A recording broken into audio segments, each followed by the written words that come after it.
أعلنت الفنانة داليا مصطفى عن إصابتها بمرض السكر، وذلك عبر حسابها الرسمي على موقع الصور والفيديوهات إنستجرام، مشيرة إلى إنها فخورة بنفسها.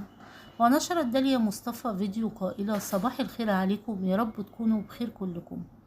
أنا كنت منزلة صورة أنا وأختي، وكنت لابسة فيه جهاز السكر في دراعي، وكنت بتصور عادي. وبعد ما نزلت الصورة لقيت أمهات كتير شكروني إني نزلت الصورة بالجهاز، لأن ده إدى ثقة لأولادنا المصابين بمرض السكر.